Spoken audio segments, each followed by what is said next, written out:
From the city of Peaky Blinders, Birmingham, England, I would like to introduce you to Paddy Danda. As the world becomes more automated and the robots take over, it's imperative that we build the right human skills for the future. So pull up a chair, grab a samosa or two, and make yourself very uncomfortable.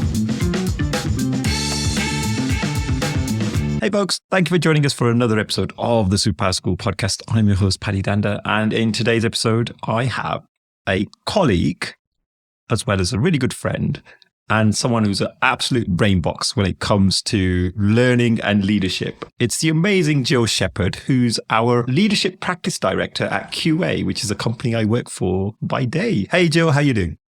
I'm fine, thank you, Paddy, and thanks for inviting me. Nice to be known as a brain box. I guess I do have, for my sins, a PhD, 6 years to get a PhD, and I don't regret it, but it was really hard work. It's all about strategy, innovation, so how ideas get moved around in businesses, how they evolve, how they get lost, how they start. So yeah, it was good fun to do, and I'm quite proud of it. But yes, thank you very much for mentioning it. Not many people do. It's a bit in my past, but yeah, Thank you for that. You are welcome. Should I be calling you Dr. Shepherd then? Well, technically, yes, but I don't use it that often. Somebody said to me I should use it when you get stuck for a speeding offence. I'll have it on your driving licence and say, oh, I'm Dr. Shepherd. But I don't have what it takes to do that, I'm afraid. So it just hangs around. I used to be in academia, so obviously then you use it a lot. I've had a varied career. I've done academic work. I've been a management consultant. I've been in corporates. I've been in entrepreneurship. And I shifted from academia, learning and teaching in academia, post the research in my PhD, to this corporate environment and corporate learning, which is where I am now. Fantastic. So such a diverse background there, and I think we're perfectly set up for this episode. So Joe, what superpower would you like to bring to this episode? Well, it might sound a bit cliche, but I'd like to bring learning as a superpower. The reason for that is I think learning is much more demanding of the learner nowadays. It can be sometimes overlooked. You can sometimes just assume you can learn, that you will learn. And maybe in today's fast-moving environment, it's not quite like that. And I can absolutely empathize with that, because I see on a day-to-day basis the challenges we're having, especially having converted a lot of our training to virtual now. And I think it's so demanding, not just for the learner, but the actual delivery staff as well, the trainers and the coaches, because even when I personally given online training, I find it's so much more exhausting than actually being physically in a room, because you've almost got to be 3 steps ahead in terms of your planning for your session. So absolutely resonate with all of that. So I think what you just talked about there comes from that, the managers are time poor. We're time poor ourselves, aren't we? We're running around. And I can see why corporates have kept that virtual learning, because it wastes less time. But it is indicative of the fact that we are always running on hamster wheels. So you've got that notion of being time poor, and learning is not something you can be certain of achieving an outcome. It's not a task you can easily say, I've done that. I've written that email. I've written that report. You can never quite sure when you embark on some learning quite what you're going to get out of it. So for a time poor manager, it can be quite tricky to dedicate time to it when you're in this outcome-related world. And then I think another reason why it's become more of an interesting superpower, tricky to develop, is everything's moving so fast. Technology in every role is impacting what we do and is emerging and integrating into our lives far faster than it ever has done before. And so you're finding that you need to reskill much more often, or even maybe you upskill, reskill. Your upskill can perhaps feel less threatening to you as a learner, because you're just incrementally altering who you are and what you stand for and the work that you do.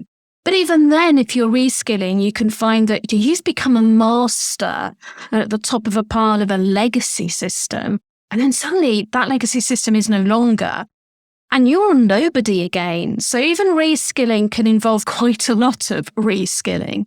And then in QA, we like to talk about upskilling as well. So companies are saying, well, hold on, automation might have taken the robot out of your role and we'd like you to go and do another role. Or, we're closing down a branch in a bank, so we'd like you to completely reskill to be a data scientist.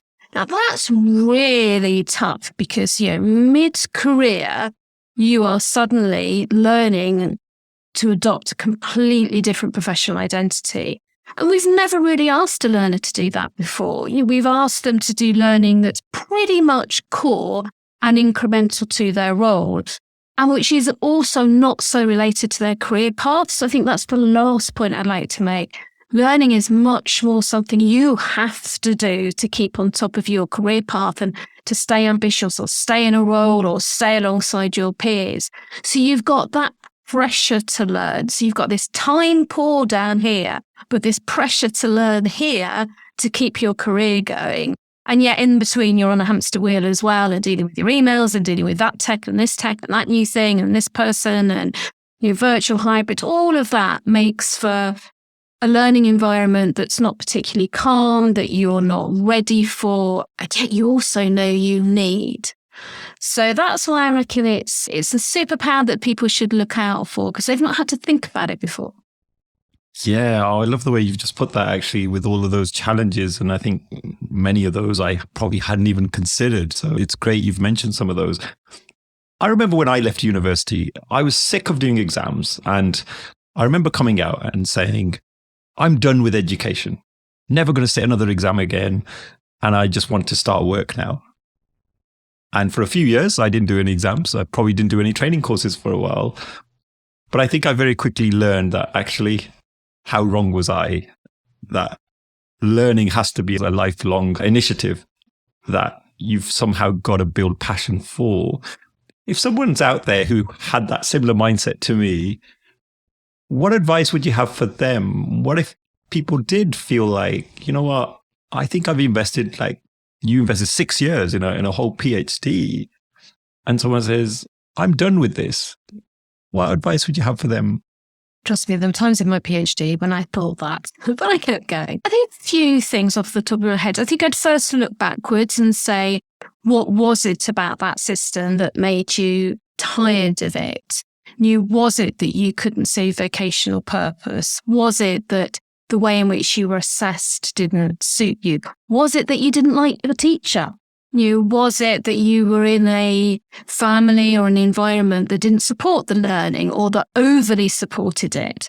So I would look back and try and unpack that relationship that you had between that view you had of learning at that point and what was it that led to it, so that you can take not that particular relationship into your future, but that ability to be aware of how to unpack that relationship between your motivation and learning. And then you can look at a new learning environment and say, well, what does motivate me to undertake this learning and what might come in my way? And do I want that blocker to stop me, or how am I going to overcome that blocker and keep going?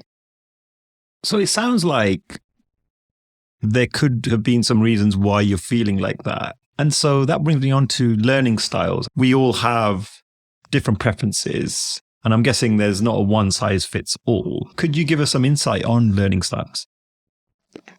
I am passionate about it because I hate the word learning styles. If you want to understand what I'm passionate about, not using the word learning styles, there's a really good TED talk on why learning styles, that idea of kinesthetic and visual and what have you, doesn't work in terms of people having a preference. The research shows that actually mixing those up is more important. People don't have a preference. It's just that if you mix it up, you're coming at the learning from different perspectives, and that helps somebody, which is why I value your visual contribution because it's a rare one. But there are all those different learning styles. They all work in the same people, just mix them up. What I like to think about more is different motivations around learning. So your learning ability to learn is affected by your motivation to learn. And I like to take a look at what learning theory tells us about the different ways in which we might be motivated. So it's the same idea. It's not that you have to learn kinesthetically or that's your preference. It's the same with motivation. You might in a particular moment be motivated in a certain way around learning. Another day or another week or another term or another year, another moment in your life, you might be motivated in a different way. But if you know what those motivations are that tend to be held and understood by specialist L&D people and not by learners, then you're at an advantage in managing your own motivation. So just to give you an example of a learning theory, there's a learning theory called expectancy. So the source of the motivation, if you're in expectancy mode, is I must expect to succeed. I value success. I'm ambitious, if you like. And therefore, in this learning, I need to see a clear connection from the get-go between the learning and its impact on my work and my success and what I value as helping me become even more successful. Okay. Now, what might therefore affect your motivation if you're in that mode is maybe a bad experience in the past where you absolutely thought a piece of learning was going to give you a brilliant career trajectory and it didn't. Or the opposite. You've had an experience in the past. We started to talk about how your past experiences might affect your future approach to learning. You've had an experience in the past where it's been the opposite. So you need to become aware in that sense, look at any learning that you want to be motivated to commit to, or that your organisation wants to be motivate you to be committed to, and try and unpack that relationship between value and success and your learning motivation. To give you another example, Paddy, of another learning theory that you can translate into how you might be motivated differently is attribution theory. Now, attribution theory says, I want to find explanations between whether my attitude has affected my learning and the effectiveness of my learning. So it's quite emotional. You're starting off with the premise, I know my mood is going to affect my ability to learn. So you will then start to say, well, am I happy about this learning? Am I frustrated with it? This sort of learning theory and motivation tends to bubble up during a course. So you might have started a course super happy about it, and then you might become frustrated. You've got too much new stuff coming towards you and you're all a bit discombobulated. And so you start to feel yourself maybe get demotivated, and you start therefore to question your relationship between those emotions and your learning. It can happen the other way, right? You can get super excited and almost carried away by the excitement and forget to consolidate that learning. I can remember at university, I'd have some brilliant lectures and you'd come out, you think, oh, that was really entertaining. I feel really happy. And then you'd stop and you think, yeah, but did I actually learn anything? They entertained me, but did I learn anything? And I think as trainers, really good trainers are conscious of getting them excited, but also stretching them out of their comfort zone. So attribution theory is quite useful, often during the process of perhaps a relatively long learning program where your emotions are going up and down.